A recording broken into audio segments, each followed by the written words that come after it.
So this is just a conflict of interest slide. I'd like to point out that I've received fees for speaking about ThyroSeq, which is a molecular genetic test that I'll talk about in the talk. This is not, however, a sponsored talk. These are my own opinions.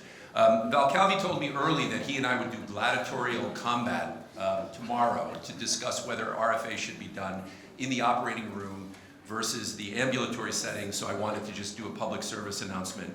And if you'd like to hear from Valcavis Maximus or Hodakis terribilis, you should come tomorrow for that discussion, because I think it will be very interesting. I think we all will agree that ultrasonography and cytopathology are fundamental to how we understand thyroid nodules. And to drive that point home, I want to show this slide that actually is one of Dr. Garib's illustrations from an article a number of years ago that showed that at the Mayo Clinic, when fine needle aspiration cytology was introduced into their decision-making algorithm in about 1980, thank you, Roberto, that the number of cancers that they found with surgery remained completely unchanged, but the number of operations required to do so decreased dramatically.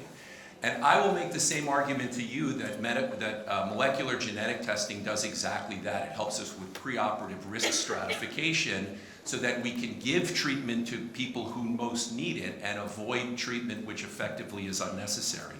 And the reason that molecular genetic testing is so powerful is because we're able to do massive parallel sequencing of anything from 1 to an infinite number of genes, basically for the same low cost for no matter how many specimens we have. And with digital sequencing methods, we can also determine the number of affected alleles in a specimen, which tell us about whether the mutation is widely prevalent in a tumor or may perhaps be a small portion of the tumor or even subclonal.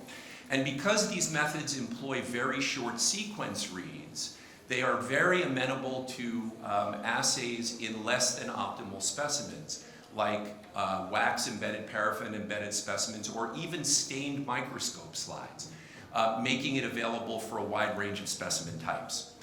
Why does it work? The concept of clonality and neoplasia is fundamental to why molecular testing works.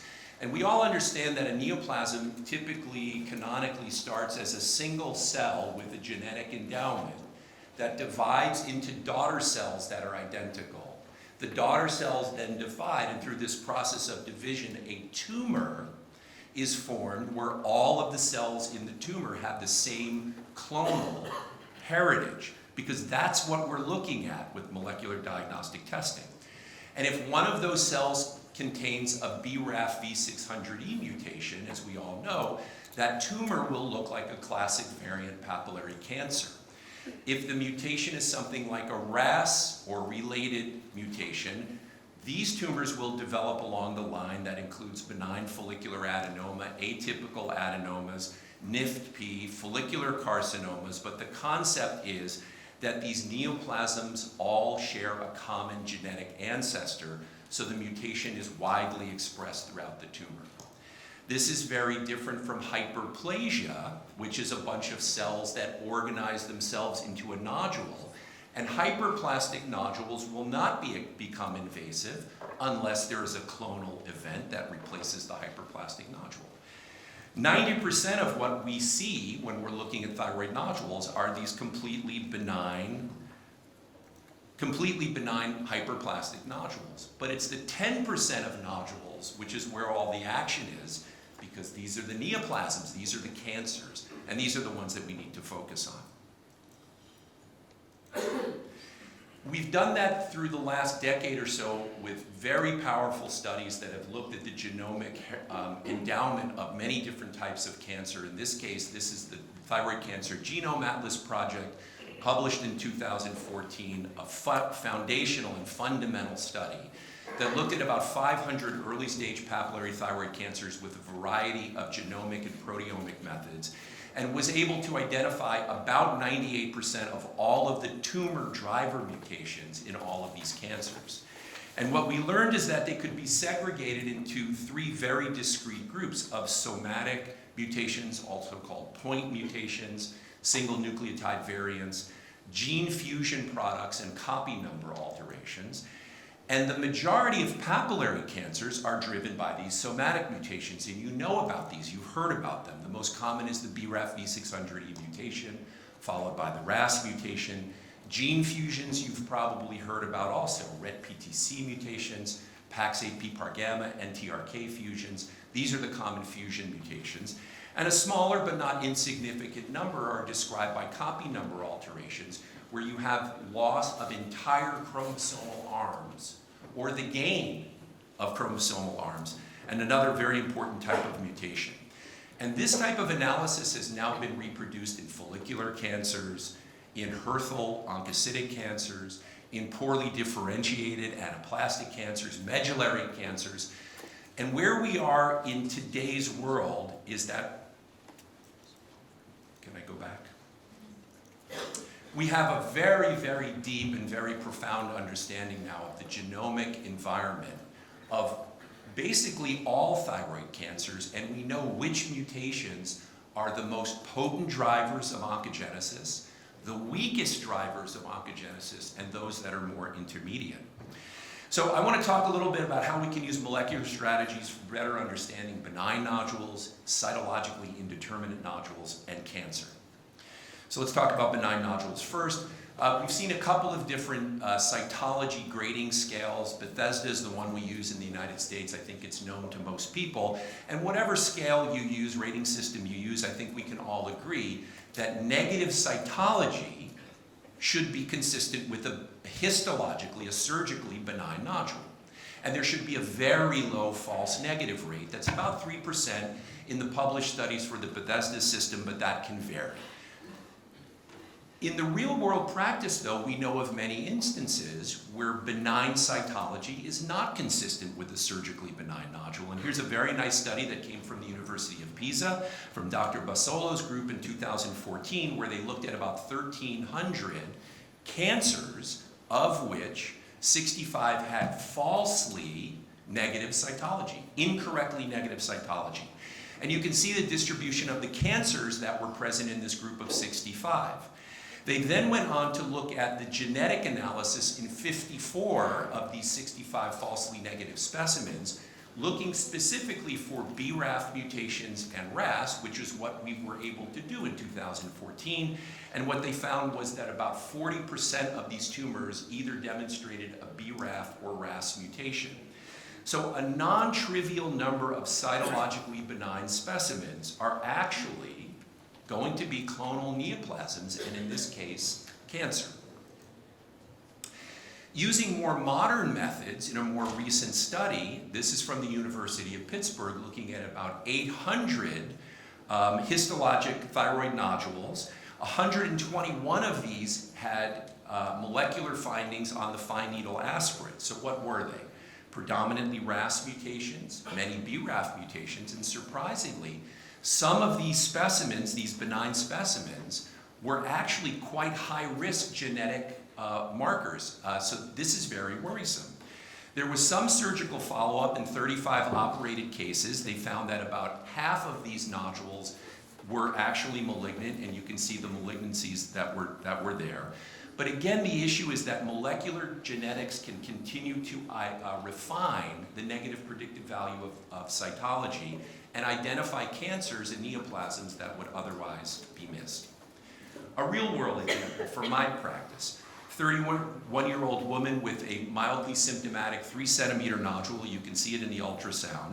She had a very bland, benign biopsy, and then underwent a successful RNA in April of 2021.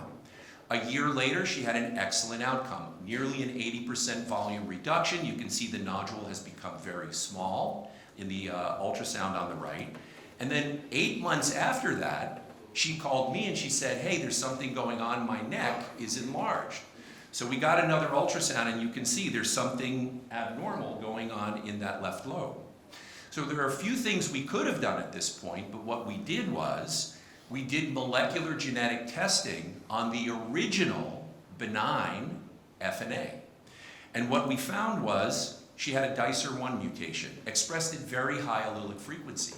So this benign nodule was actually a tumor.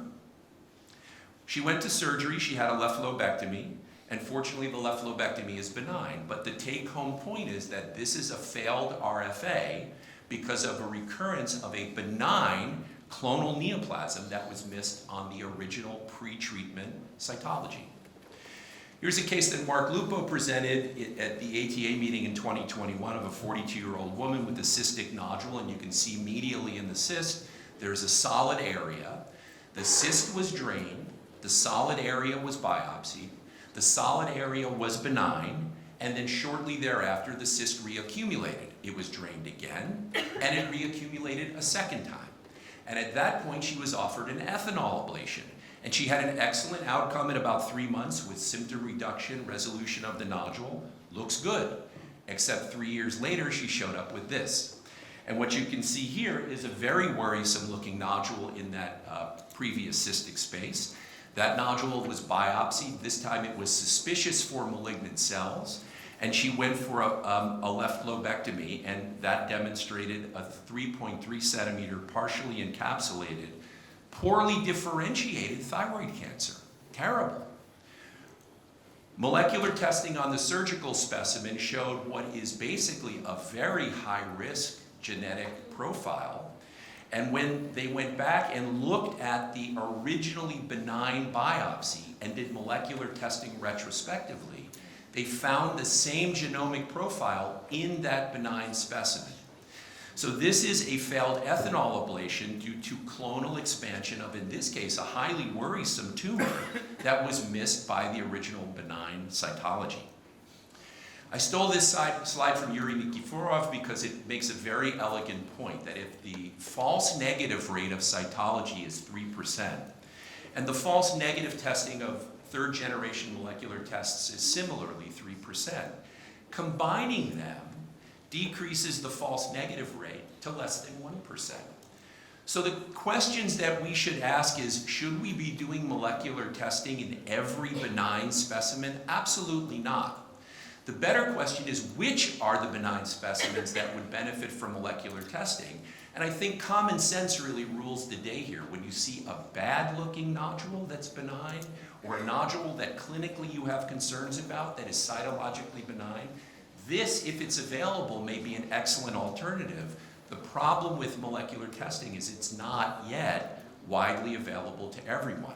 In the United States, we have an embarrassment of riches. Outside the United States, this is a very difficult test type to have access to, and that's clearly a big problem. So I think molecular genetic testing will have a role in the further evaluation of some benign nodules, but we need to figure out which ones they are. Indeterminate nodules is where molecular genetic testing has clearly established implications, and we have now 2 very good third generation tests that are available in the United States, the Affirma test and the test ThyroSeq. The importance of these has to do with their negative predictive value, their positive predictive value, and something called the benign call rate. The benign call rate is how often the specimen will be negative.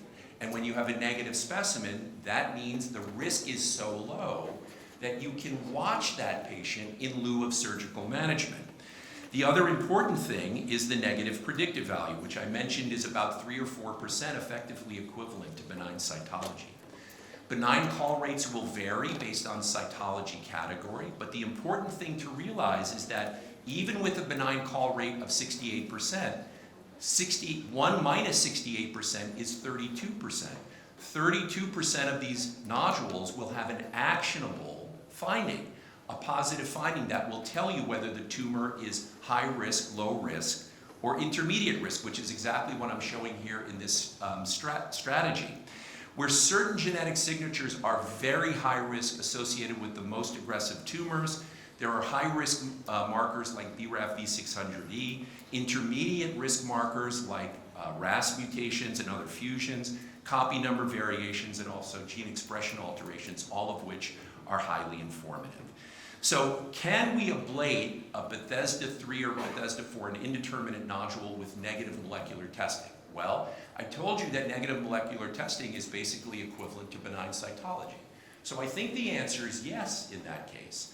The real question is, can we treat nodules that have positive genetic findings when those genetic findings are low risk? That answer is less clear, and it's up to all of us to answer those questions. Let me finish by quickly talking about molecular testing, and we've known for many years that the genetic signature of a nodule tells us a lot about the prognosis, in this case, disease-specific recurrence and disease-specific mortality. When we look at BRAF, RAS, and TERT mutations in isolation, they're not so bad. When you start to combine multiple driver mutations, these tumors can be very bad actors, both in terms of their recurrence and their survival risk. Lynn Yip at the University of Pittsburgh then said, well, can we create risk stratification groups that we can apply to a group of patients to determine how likely it is that they'll have a complication like distant metastasis? And in this propensity match study that she did, she found exactly that.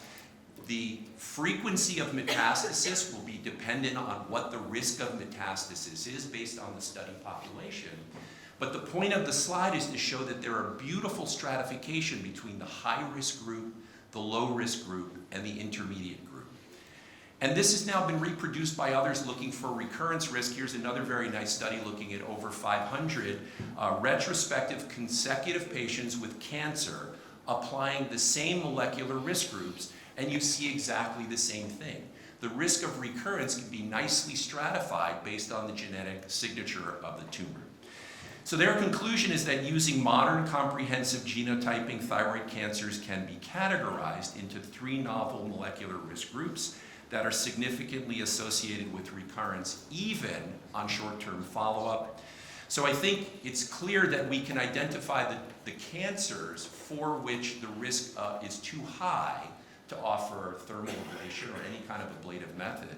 Can we identify low-risk cancers that would be amenable to ablative therapies? And again, that's up to us to answer. I don't think we have the answer yet.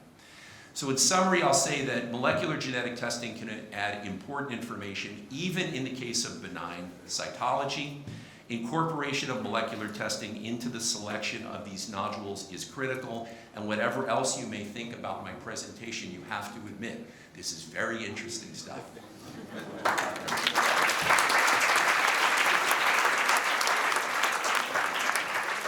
I'm Darren Gibson, a radiologist from Australia. Thank you. The general wisdom is that benign nodules before, that aggressive cancers develop de novo, that they don't originate from benign nodules. That was always the wisdom. So now it's very difficult because the ones that tend to kill people, the belief was they're always de novo. Yeah. And those benign, so it's a complete... Right, I think that the issue is, what are the cancers that are most likely to metastasize and spread distantly, right? Exactly. Those are histologically follicular cancers. Yeah. Those are the ones that look most innocent with fine needle aspiration. And that's really the problem. It's not that a benign nodule suddenly turns into a cancer. Mm-hmm. That was always either a pre-malignant lesion or an overtly malignant lesion that simply didn't manifest enough abnormalities on cytology to bring it to attention. It's very hard to miss a classic BRAF V600E mutated papillary cancer because of the nuclear features, etc. Follicular lesions, histologically follicular lesions, those can be the bad actors and they're much easier to miss. Thank you. Mario Stan, endocrinologist, Rochester, Minnesota, USA. Steve, nice presentation. One comment that I think should come along with this discussion is that cytology is dependent on who's reading it. And since this is not an urgent issue, I think it's very important to all of us to know our cytologist, and if needed, have the slides travel to a center where the expertise, I think your 3% is quite generous. I think that should be at less than 1%, and that's where an experienced cytologist can help. But my question, I think you make a point, which benign nodules are better suited for genetic testing? What do you think of heterogeneity and size?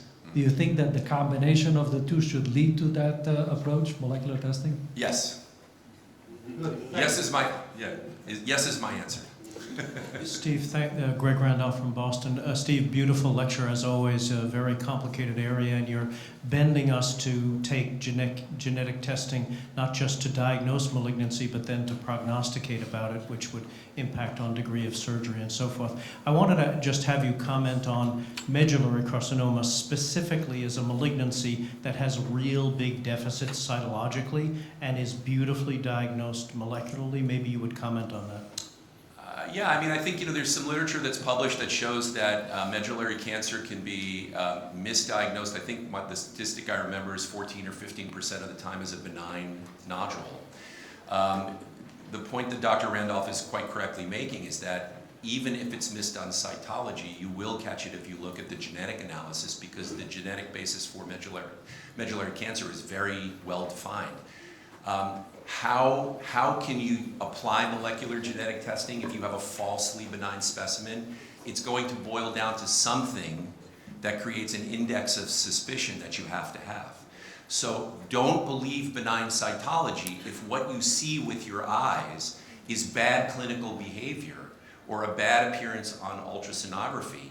And I think, Greg, that's really the only way that we can sort of create a trigger for trying to ask this important question in something that is otherwise going to be incorrectly identified on cytology. It's a really difficult problem, as you say, because the false negatives are evenly distributed across the Bethesda categories. Right. You have AUS, FLUS, follicular neoplasm that end up being medullary. So it's that shrewd clinician and that index of suspicion based on other non-cytologic measures that are going to be the trigger to say, no, Exactly. I got to do a molecular test. Right.